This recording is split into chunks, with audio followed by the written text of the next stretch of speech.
Okay, I think we're live. Hey All right. everyone. I'm not seeing the live yet, though. We're not.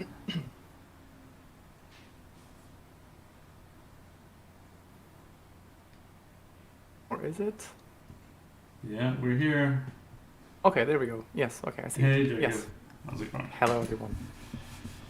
Hey everyone, happy Friday.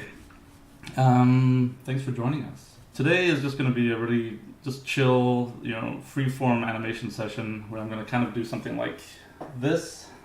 Which way is my camera pointing?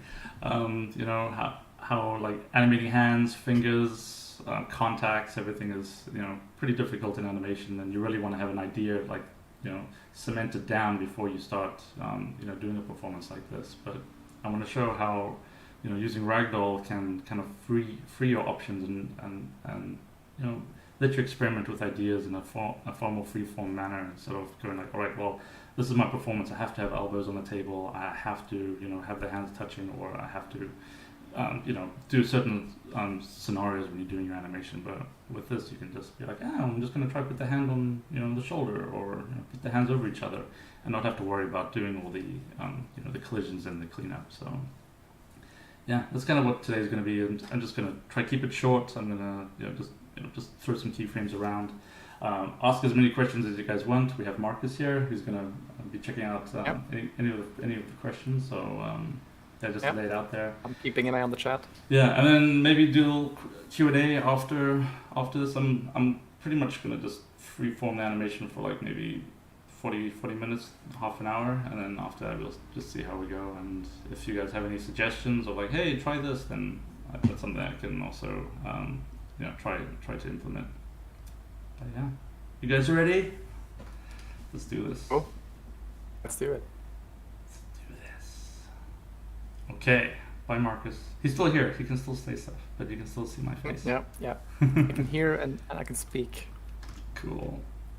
All right. So, hey everybody, I'm right here.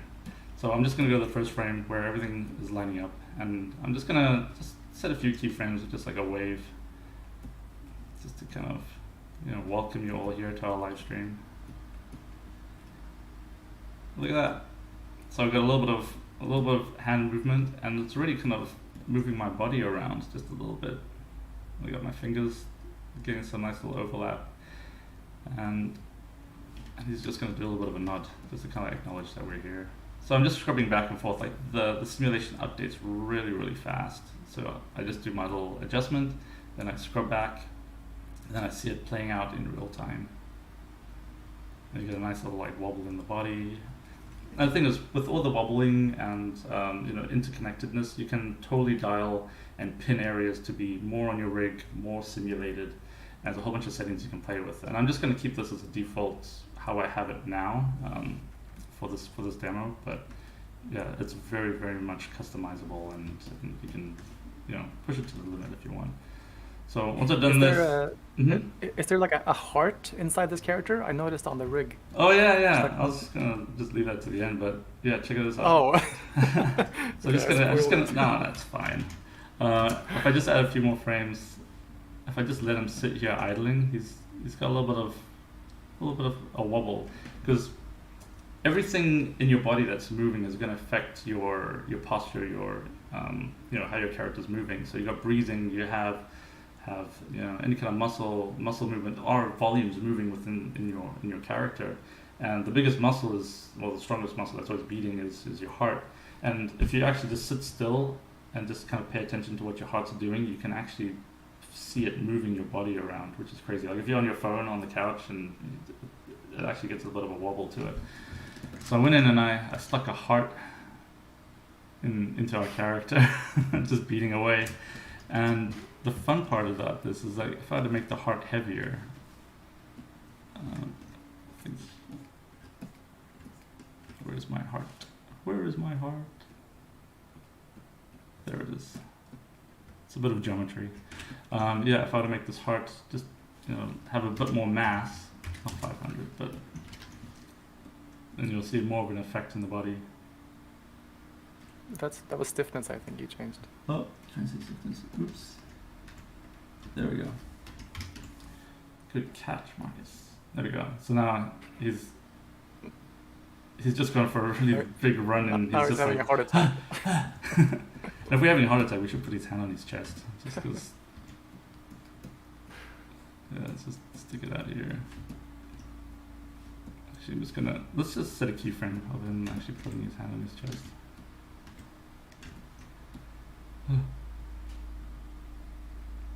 Let me just move it over to the side a little bit.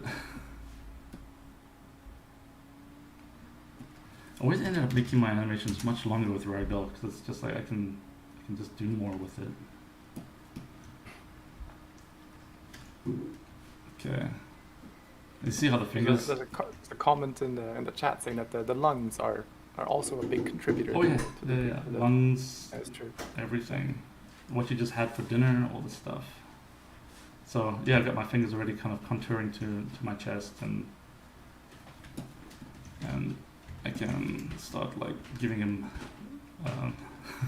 some jaw animation, just like gasps. I'm fine. I'm fine. I'm fine. Yeah, but yeah.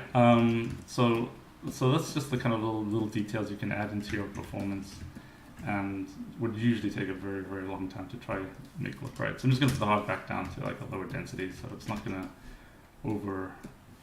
outstage my performance.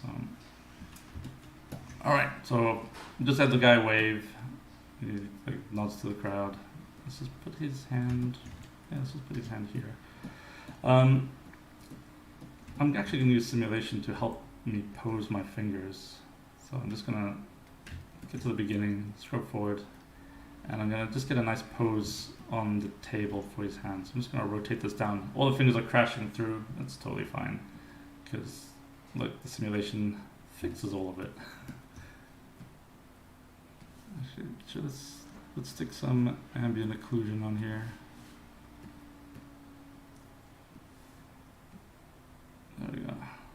Nice and clean. So I'm actually going to just snapshot this simulation pose onto my rig. So I'm just going to select the controls. I'm going to go Ragdoll, snap to simulation, and just do a selection. Boom. There we go. So now I got that hand pose that was in my simulation on my controls. And I'm just going to key that and take that to the first frame. So that's my starting frame. And I'm going to just kill that key, just have that hold. So now I have a nice little hand drooped onto the table as a nice starting point. He's like waving, and then he's gonna put his hand down on the table. And right now I'm just moving my stuff around in IK. I can be animating FK too, but with IK and Ragdoll, there's a lot of stuff that is easily attainable where I would do stuff with FK just to get nice arcs, but I can get some pretty good arcs with the simulation on too.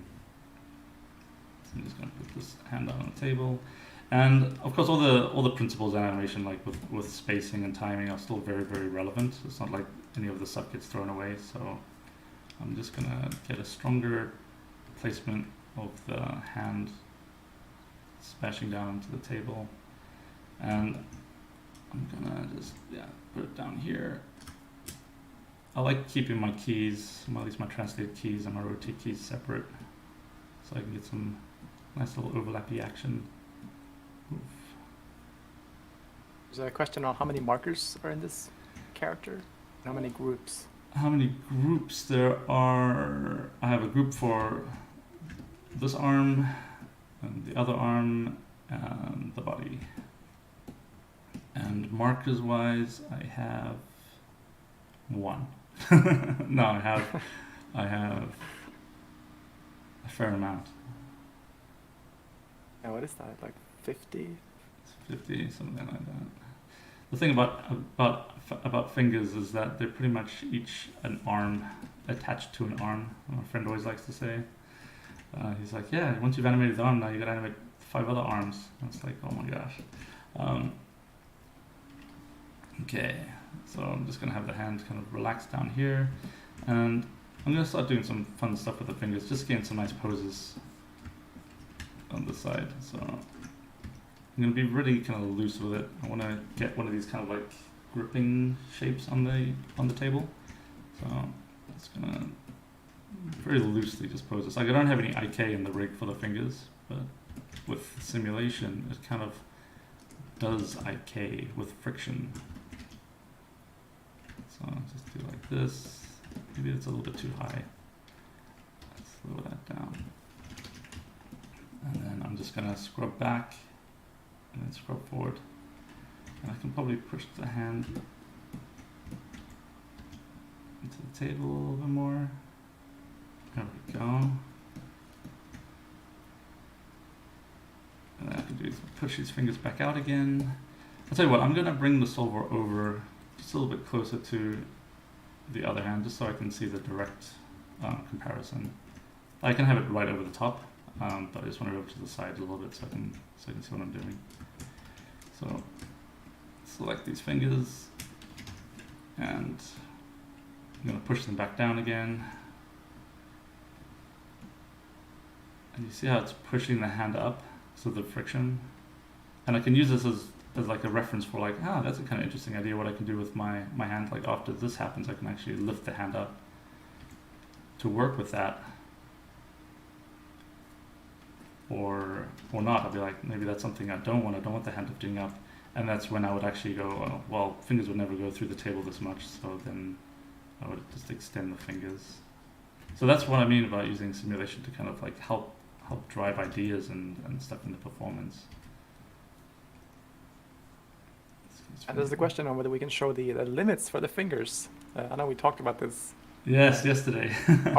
Are there any limits on the fingers? I have no limits on the fingers at the moment for this rig. I just wanted to keep it very flexible. It's like I can actually like break the fingers here, and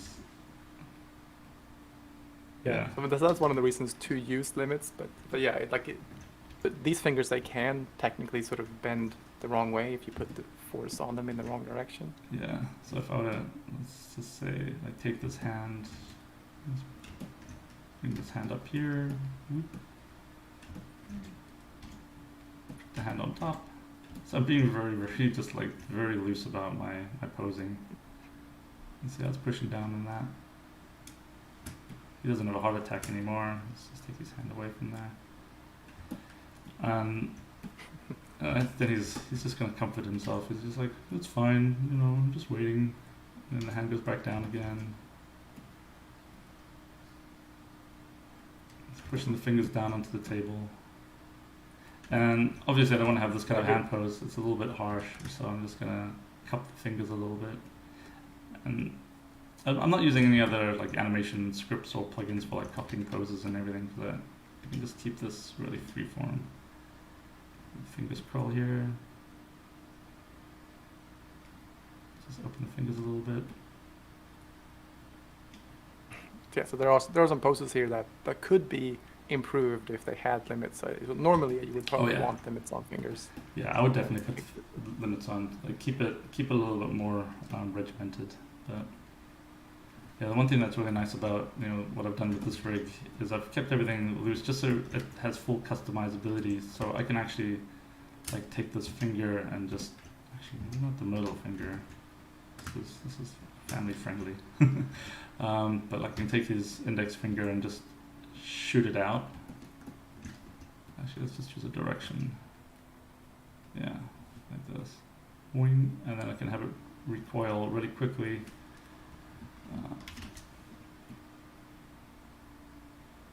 Just come back into the hand.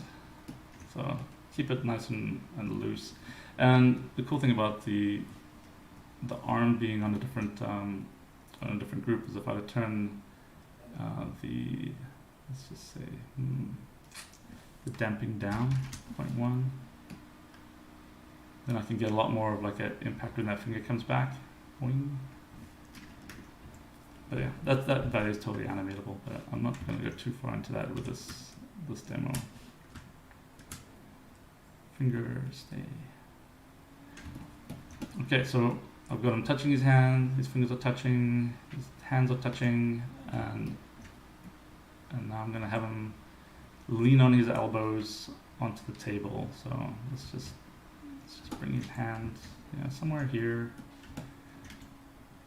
Let's just set a keyframe where the hands are together, hands are up. Hands are gonna come together. Hands are together, guys, right? He's gonna just put his. Yeah, this is hard to do. I don't want to do this. There's a lot of keyframes here. I'm just gonna. Excuse me. Like right here when he's getting to this position, I'm just gonna lean him forward. Bring his pole vectors closer.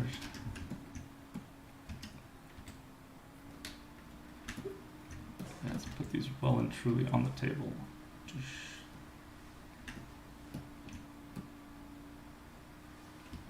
Okay. We put this rig on the this rig is downloadable on the forum as well. This would be like a tutorial for that rig, so you can play with these things yourself. Oh, totally. And then I can his arms are a little bit lifted, so I can actually then either push the chest further down. Okay, what have I got? Yeah, let's turn this rotation off. And then you can do some really fun stuff with his shoulders, like bearing the weight. So I can still like put that kind of detail into my animation, and then really push that down. And back up again.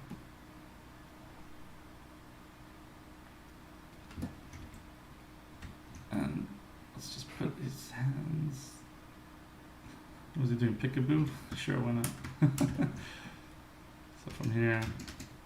There's a question about whether we can use the simulation to drape the fingers. And by draping, he means... Making them really loose? Oh, yes. Yeah. To just like let the simulation like loosen up and create a natural pose. Peekaboo. I would imagine that maybe without limits, they wouldn't get such... they wouldn't necessarily get a natural pose because they can relax into any angle.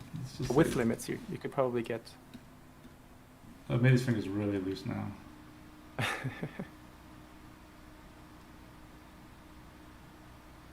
I would imagine if you have the anatomical limits for the fingers and like the hands, then you can turn stiffness probably not off. That never really looks good. Like even a sort of a dead person also has some stiffness in the muscles and stuff.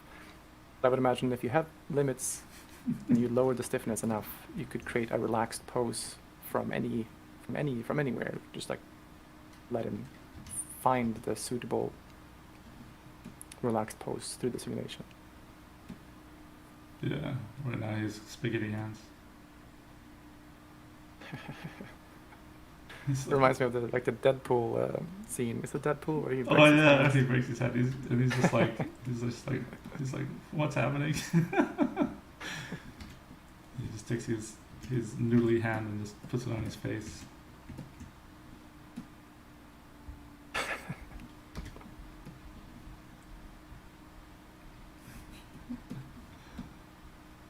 Yeah, let's get his fingers back to normal.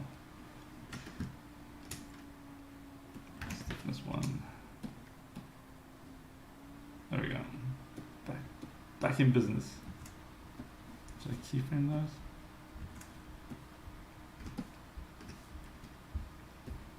Oh, stiffness.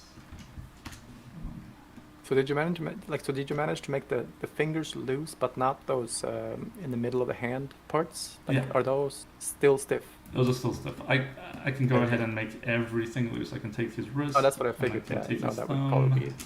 all these things, and I can make them like 0.01. Yeah, no, that probably won't look very good. I just figured. There we go.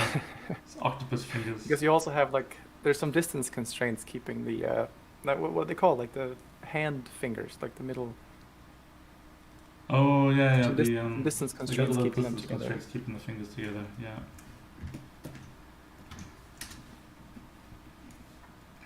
And that's generally a pretty good idea if you want something to sort of form a mass like the hand. You don't necessarily want each individual hand finger to separate horizontally or apart. You want it to maintain sort of like a lump. Yeah, you don't want to. Yeah, it starts to get a little bit loose because I really like having those bones along the hand because you can get the rolls and the nice hand shapes as opposed to just having the fingers just coming out of like a ball or a shape. and of Yeah, course you don't want to it have it adds a stretched lot. too far. It's almost like those distance constraints are acting as like the skin that's holding them together in the muscles. What am I doing here? I'm just gonna put his hand underneath. Yeah, it's just so it's not like I'm just using the simulation. I'm actually I have to pull his arm out the way first to then slide underneath him. So it's just like put here. Maybe this finger here. This hand can go too fast. Spacing and timing, guys. What's he supposed to do? I don't know. Just he's gonna rest his hand, his face on his hand. Yeah, it's probably a little bit too high. I don't know. I'm just trying stuff out. And let's just move his hand out the way.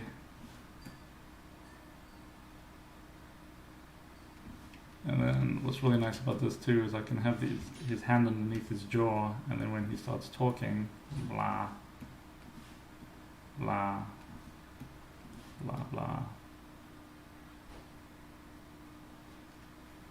He's like really thinking. And we do this really fun little thing with these fingers right here. We can, just twiddle them. So just like tap on his head.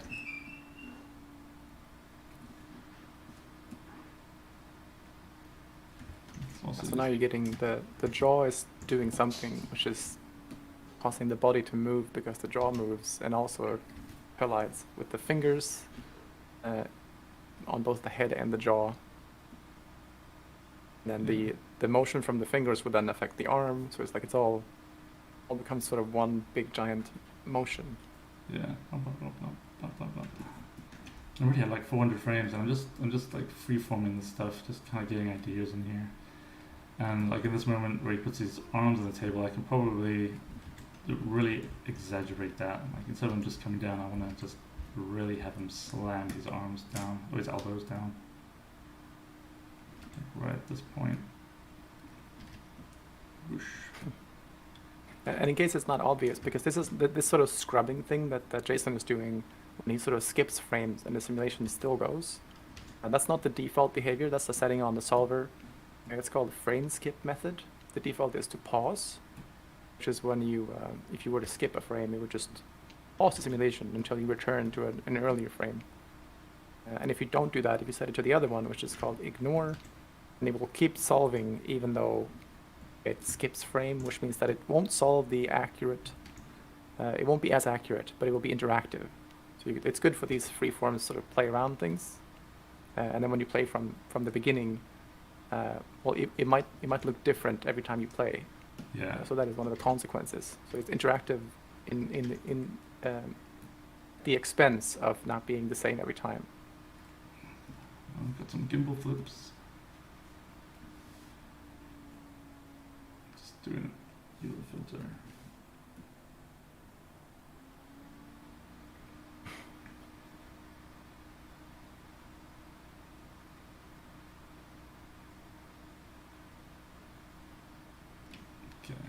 You see how much he's planted down on this table. Let's just bring his shoulder a little bit closer, because even if his arm is obviously off the table there, so I won't get any collisions. So I'm just going to bring his hand to be more connected with. There we go.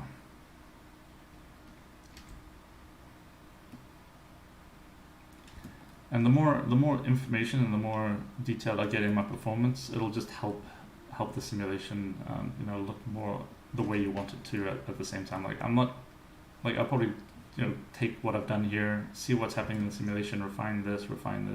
I might turn the simulation off completely and just keep refining what my base performance was here, just keeping in mind what I had in the simulation.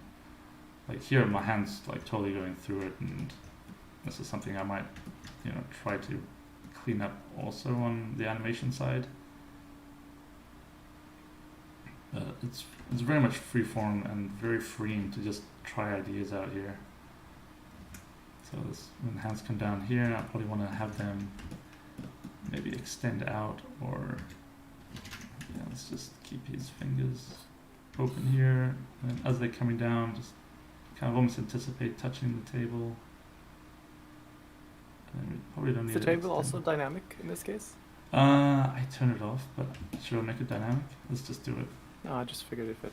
You could actually have a table that has like one leg slightly shorter, so you can actually get that wobble. I haven't tried that yet, but it's totally doable. Actually, it is a little bit. It's just like 0.1. So if I move, No, I think it's set to kinematic. is it? Oh yeah, it's kinematic. Good catch. So here you can actually see I'm pushing down, and this green is the table. So if you just move the solver over to the side, and just watch this edge, you can actually see it moving. Yeah, this kind of stuff can add a lot of like it adds some softness to the fingers as well, and like when the Mhm. hand and elbow start communicating with the table. So even if you don't actually end up using the table animation, you can still add softness to the animation overall. You would obviously create intersections, so that's something if that is on the radar to solve afterwards, like a second It's looking like sort of cleanup soft pass. body sim or something. Yeah. Yeah, I got my mug. Let's bring the mug up. So with the mug, I'm just gonna go to the first frame. I'm gonna turn this into just a normal simulated marker. Right now, I'm just using the control. I haven't used the joint or anything, but I'm gonna use the geometry to change my shape. So I'm just gonna select the control, select the geometry, gonna go replace mesh, and then I'm gonna just go in and give it a little bit more definition. There we go.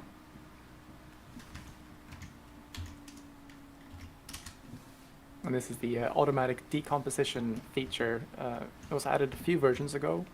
They will take the original mesh and just slice it automatically to try and approximate the exact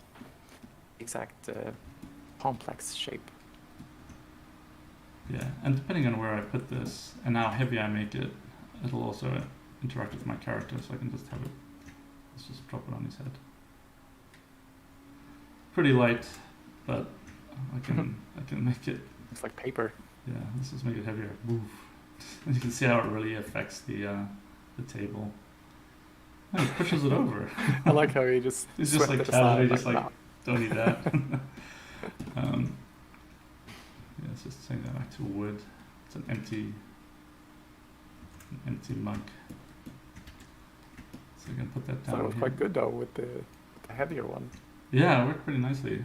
And also you can also do a custom density, so target it up. Pretty heavy.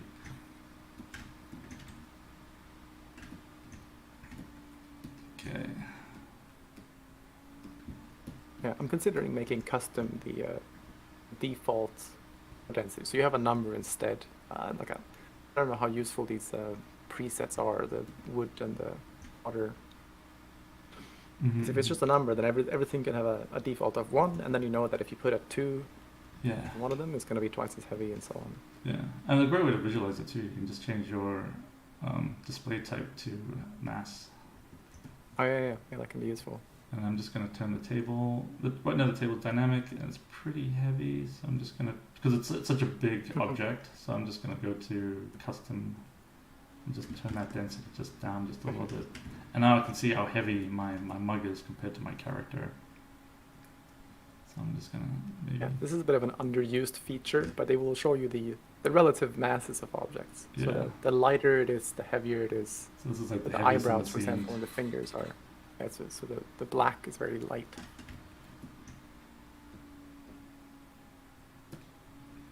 Yeah. And actually, if you notice, like this is something that I haven't pushed too far on this character, but you can have little jiggle, I guess jiggle shapes on your character that will have a little bit of wobble. So when he smashes his arm down, you can see that little wobble, and that will affect any kind of control you have in your rig. If it's like a tweaker or a, a little like I don't know, blend shape or anything that kind of would activate a movement in the body. What do you mean? So it's not actually recorded onto the rig, it's just affecting the simulation? Or you mean it's affecting You the... can actually do both. Right now, this one actually does go to a joint, but you could just have these extra bits of Okay. geometry, like I did with the heart, just affecting the performance. Yeah, exactly. Um, Yeah. Because I the was heart even- doesn't actually record anywhere, it just No, affects No, the it's motion of the character. Yeah, it's just the motion. And I was even thinking about you could even put like a sphere or something in or any kind of shape inside of the mug that would move around a little bit to kind of simulate the sloshing effect of liquid. And then potentially even like have shapes in the arm that would move, because you see like when I'm moving my arm, there's muscles firing, and these actually affect my arm movement. So instead of just the fingers moving, you could also have like some shapes here wobble that will also affect the the performance of the character. Mm-hmm. Sky's There's a the question limit. on whether the gravity is different in your scene. Whether it's lower than usual. It looks like it's a negative 200 I saw. Negative 200. Yeah, try more. I found minus 200. Like I play with the gravity every now and then to just kind of see what we get. Yeah, no, it's subjective. It very much depends on the overall size of the scene as well. Yeah, so he just pushes that over. Or we just give him like anti-gravity, and then he's in space. So he's gonna knock this. Boom. The Earth's gonna just fly off. What is slowing it down? I do have air density, so let's turn that air density off. Yeah. For a true space feeling, you would have to have no air. Yeah, there we go. And then this thing is just gonna fly off. Bye, mug. Yeah, space is the next frontier. It's the next project we're working on. Check out the forums. It's a spaceman fighting tentacle aliens. Not 200, minus 200.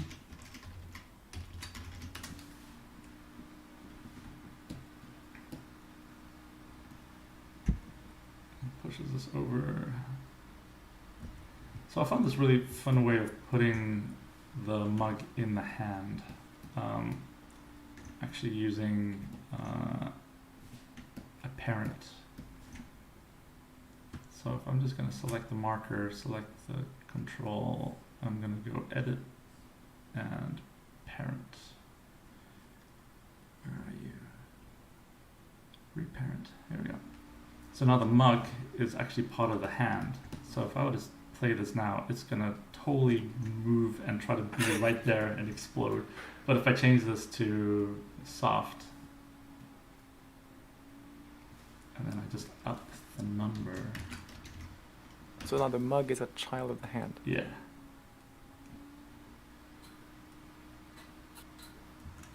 So if I turn this up.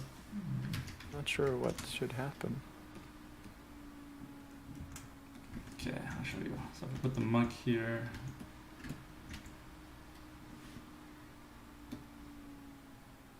Ah, okay. What? So What?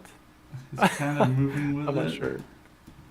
Is it really part of the hand? It looks like it's part of the arm or something. Yeah, the wrist or something. You could draw the hierarchy and see it. There's a question on whether we can add gravity to specific objects. Yes and no. There's a gravity field.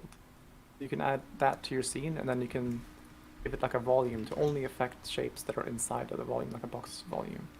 That's the closest thing right now, but on the map is the ability to add fields to individual objects. And then you would be able to add gravity to specific objects. And then constrain it.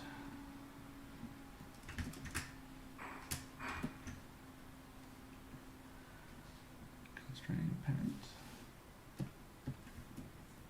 So what's happening now?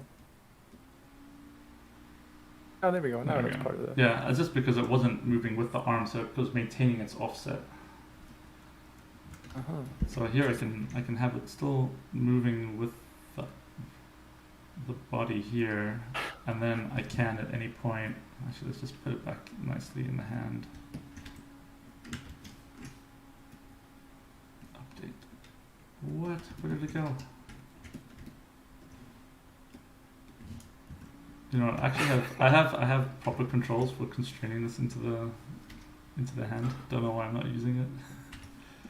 There we go. So I have a space for the hand and a space for the mug.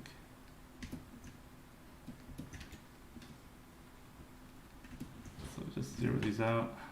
and that'll be at the mug handle control.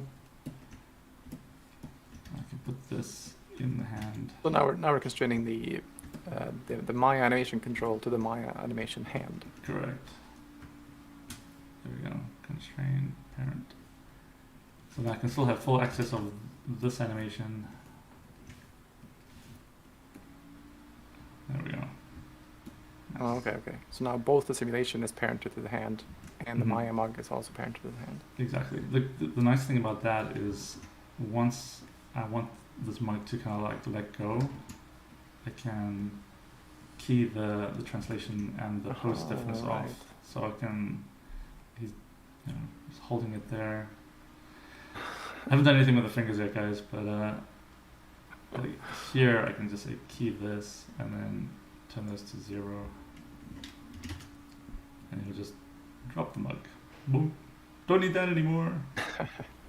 Right. So it's kind of like doing this with the distance constraint. Mhm. With the advantage of well, it's kind of built into the marker that it can detach from its parent. But there's a constraint on the map to be able to make basically a pin constraint, but it's going to be instead of a pin constraint between some object and the world, it'll be a constraint between two objects, exactly like this, but sort of officially like an actual constraint in the outliner, rather than this sort of, it's kind of a hack, but the effect will be the same.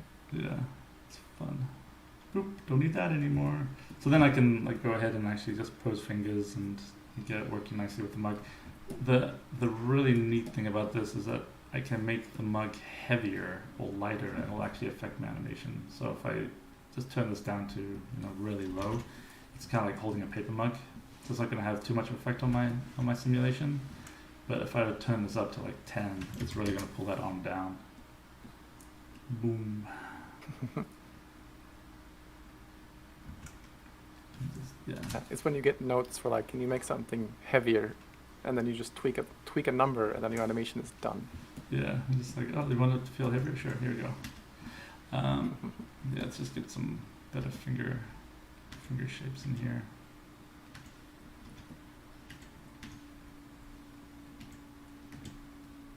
Oh, it's probably too long. Just make it smaller. See, translation, guys.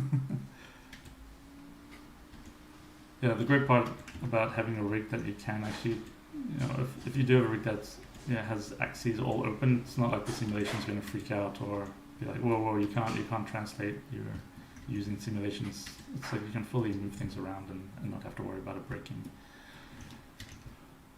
Okay, let's just key the fingers. Selection sets, right?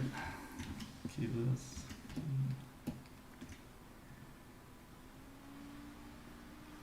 Let's keep his fingers holding it all the way. Yeah, let's just keep the same key here all the way till when he drops it.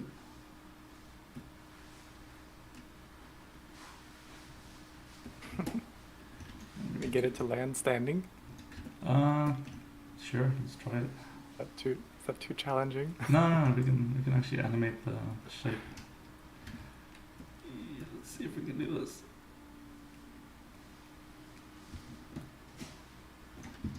I'm actually gonna use a pin. I think the pin, nice. Like whenever I want something to really kind of match like a bit of performance or an animation, I just create a constraint. So I'm gonna create a pin. Let me just turn the values to 0 and 0. And you can see this is a representation of where the simulation wants to get to. So I'm just going to set it up right somewhere here. So you're setting up like a goal position. You want to animate into that position. But I'm only going to use the rotation for the goal. So when he drops it, it's going to try to be in this rotation here. So here it comes, here it comes, here it comes. I've got a gimbal over here, but simulation's not too worried about it. There's a related question about whether you can use Ragdoll to figure out what should the body be doing in order to lift something. Like what should the pose be to manage to carry some weight? And that is a very good question, and something that is definitely going to be part of Ragdoll very, very soon. I would like to say it is a challenge. It's different than the regular stuff that we're doing now. It's super useful. I want you to be able to use Ragdoll as sort of a like an analysis tool to sort of look at your kinematic animation and not simulate, just like see what would this pose look like if it had physical mass and it had collisions and stuff. And that's where this comes in. So if you were to have a regular animation, and you would crank up the mass on something it's holding, it should be able to show you what the corresponding pose should look like without having to simulate. It should be like a static. Yeah, static analysis would be the word for it. So that is coming. There we go.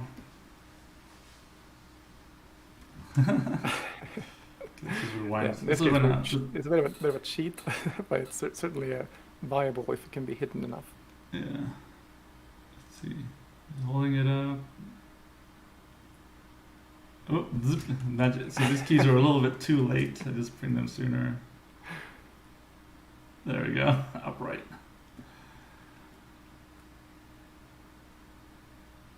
And so just to sort of to clarify what this pin is actually doing, when you select a marker and you make a pin, it will create basically a duplicate of the marker, like this mug here, and that is the target position and orientation. And then you can animate either that you want it to match the rotation, or the position, or both. And yeah, it can be animated. So in this case, he's just animating it at a certain time. The mug should match this orientation, and that would work on anything. So you can take like the head or something, and try and you want the head to be in this exact position at some time, and then you can do that.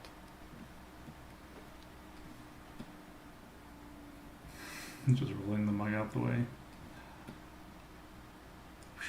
Okay,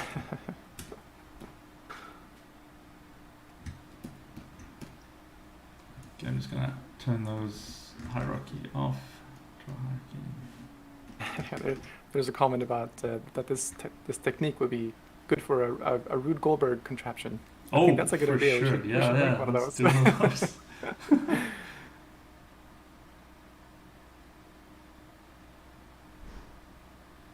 And he's like, "What's happening to my mug?" He's like, "Say what?"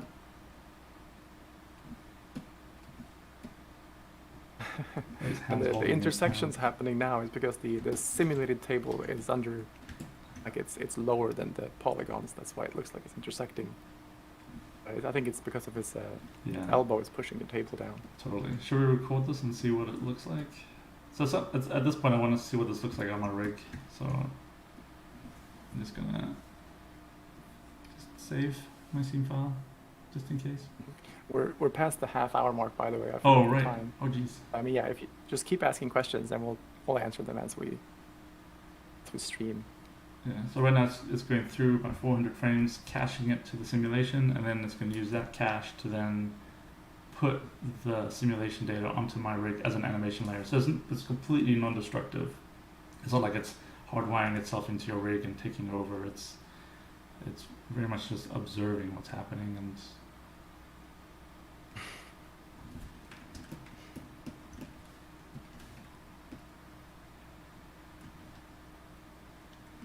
So we can just turn show plugin shapes.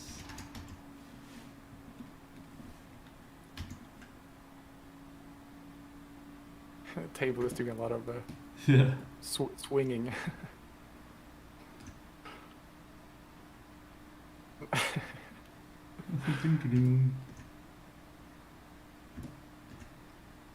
Yeah, and so this is an anim layer here, so I can just turn that off, see what my animation is, and turn it back on and see what the simulation was doing at that point. Breaking the fingers, of course. Yeah, those fingers need some limits. Yeah, I was pushing that hand right hard into that mug. Plugin shapes. And now this is all cached.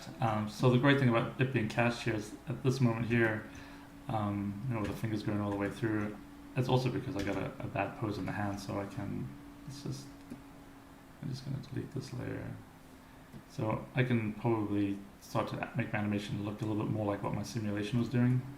Just put this mug back on the table and not have this hand go too far. Oh, so you're using the simulation as a guide for how to. Yeah, kind of like I liked what's happening in the simulation, but my animation was trying to do another performance. So I'm just gonna try to get kind of a little bit closer to what's happening in my sim.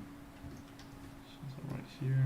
Yeah, this type of workflow could be a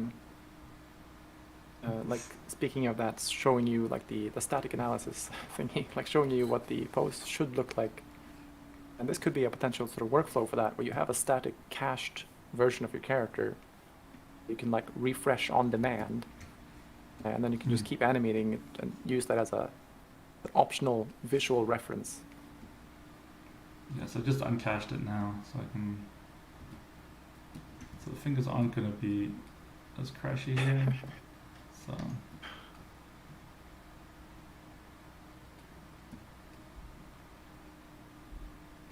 Pushing too much into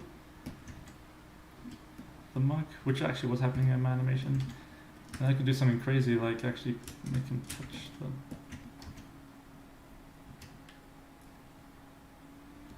Actually put his fingers.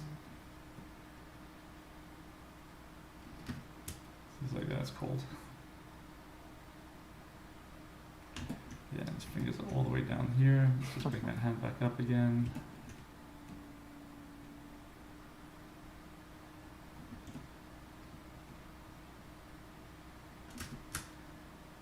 This would be a challenging yeah, I wouldn't want to animation like this. task. Let's bring his hand back here, like he's cradling it.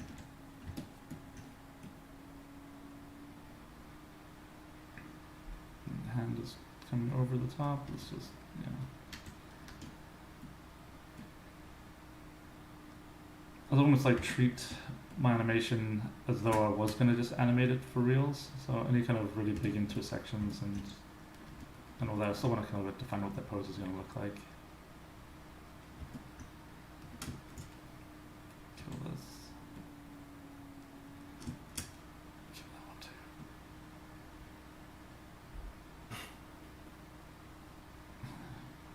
Dropped it. Monk is walking around. So even from here, let's just give him. I'm not going to have him wave anymore. I'm actually just going to go straight for a drink.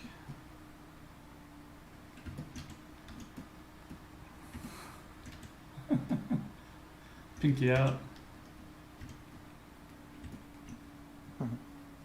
That's also a good thing with the pin, the fact that it's a separate sort of world space. It's a separate transform that it gets created, so it doesn't.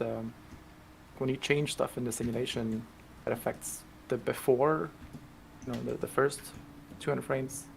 That pin is still there, so it will still try and match that world space position. So it's sort of a way to lock in where you want things to happen at a certain time without risking sort of that butterfly effect of changing something early in the simulation that changes something at the end. But pins is a way to sort of to put goalposts, like milestones in your in the simulation, so that it never, like it always tries to match that. Okay, my mug is really heavy, so I'm just gonna take it down a little bit.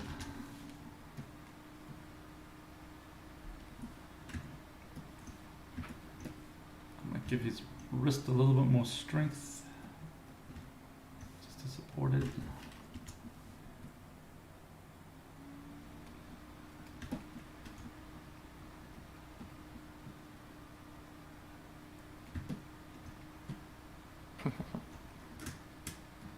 Yeah, I might actually use a pin for this one, because I really want to specify where his hand is. And it's as easy as just going and constrain, create a pin.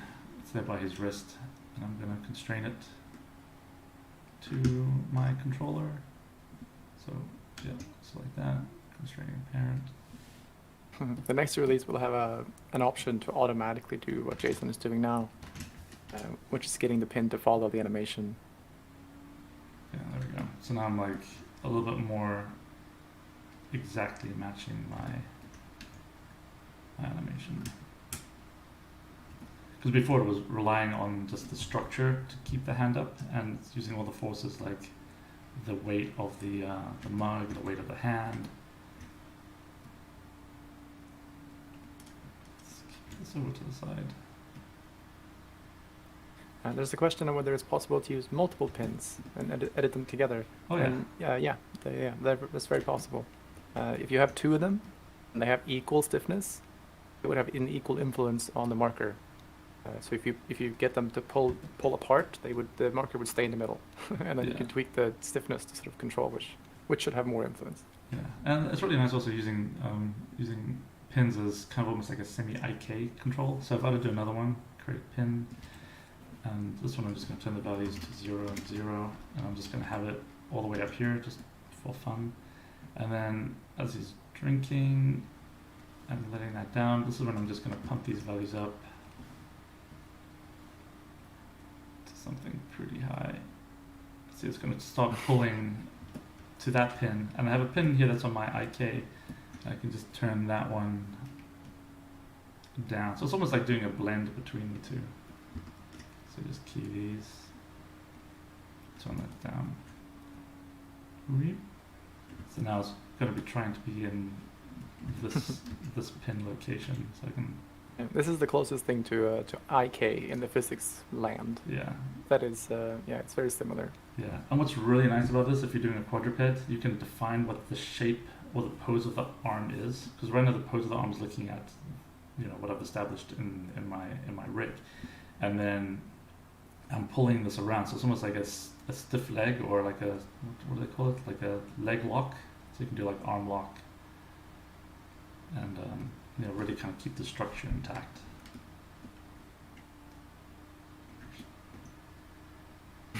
And if I don't want it on there anymore, I just key it off, key. And it's going to be back to dynamics again. Of course with the overlap, because it's been held up here, then let go. Oof. I'm reading that question I just read again. I think the question was rather if you can have pins on, say, the whole arm, and then you just parent the pins to each other to create like a pinned arm, and yeah, that's also possible. Yeah. You can drag select all the markers and make a pin for the whole body, and then that's your like a pose that you can key into at some point. Mm-hmm. And there's no limit to the number of pins you can make. It has very little performance overhead as well, so you can make pose for every 10 frame or something and do like a stop motion pin. I don't know if that's relevant, but technically you can do that. I can totally do that. But yeah, this is just fun to play with, and there's no longer a sense of like having to really have an idea locked down. This kind of lets your creativity just flow, and this is just the most fun to work in, and you can get your ideas out here like super fast. Yeah. Any questions? Any other ones? Should I just keep going? Just keep animating? Yeah, no, just we'll go for another 5 minutes or so. Cool. And I can touch on also there's a new release coming. Like it's been longer than usual because there's been a lot of there's big things coming, and I really I've been wanting them to be ready for the next one, but they will most likely be ready for the one after that. But there is a next one coming next week. I'm aiming for Monday. With Maya 2023, it's going to be the main, it's going to be the second main thing for that release. The other one is going to be the retargeting workflow. It has gotten a big upgrade, because right now when you retarget things, it's invisible. You sort of have to retarget and hope that you got it right. that's one of the very difficult things to do at the moment. But that's getting a nice UI for the next one. So I'm in the process of making videos for that, for the release notes, and it's going to be part of like any live stream that we do, and any tutorial that we make, because it's kind of fundamental to the workflow. And then a ton of sort of life improvements, like quality of life enhancements. Like there was one section here, it was quite subtle, but at the moment when you record something and you delete the layer, if you delete the layer and you're not on the start frame, you're risking to sort of lose your start pose. It's kind of a nasty. Yeah, exactly. You have to put keyframes on it just so that it has somewhere to go when you delete the layer.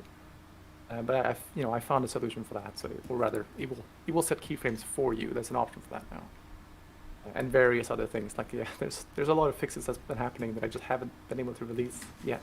But next week is going to be it's a big one, and then a big one following that.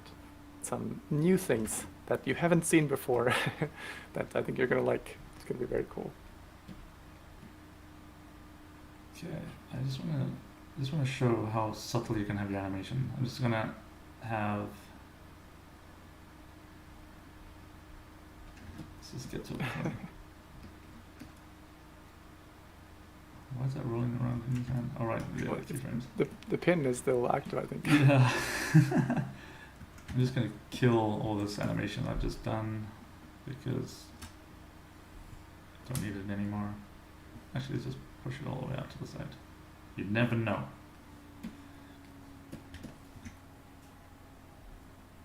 But I just want to show how, if I was doing some facial animation, it's just wobbling the jaw.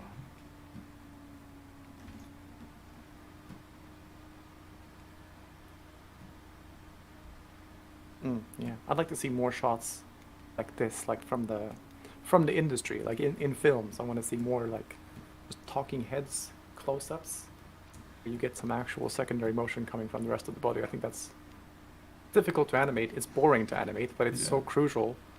And Yeah, it's super neat, especially on like a big character. A lot of talking animals. Like if you're having like a rhino talk or a bear or something, having the big mass kind of flow down the body is really neat.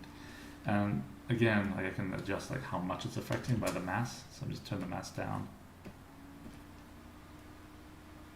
So not as much of an effect now, but if I turn the mass right up. yeah, The basically density. with the very low mass, that's what animation looks like today in most movies. It's a little bit too much. So if I just like really throw his jaw open, nah, that's too much. We're coming up on the hour mark, so I think this is a good place to wrap up. Let's do it. And even have his little jugular here, so I can just. I mean, his Adam's apple. What is this thing? Is there a marker for the jugular? The That's little pretty cool. the thingy, and you can just turn his mass up too, so that will also have an effect on the.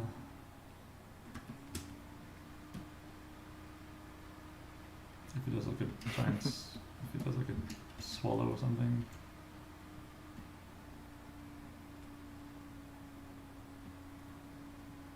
Like he said, needs to be bigger mass. Yeah, it's still quite small, so even though it's a high density, like it's a very small high density object. Yeah.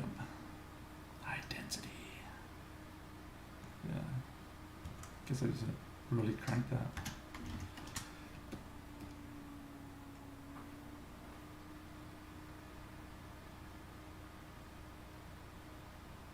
Yeah, it's There we not go. much of an effect. A little bit Okay, there. yeah, tiny bit. Yeah. Tiny bit there.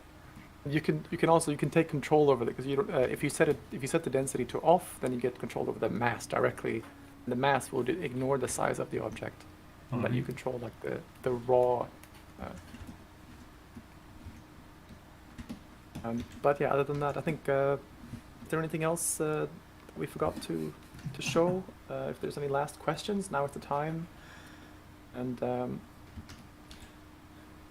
other than that, yeah, if you're new to Ragdoll, yeah, there's a free trial, ragdolldynamics.com, and if you aren't new, then maybe you saw some cool things that you could use, and oh yeah, we've been focusing a lot on the forum lately.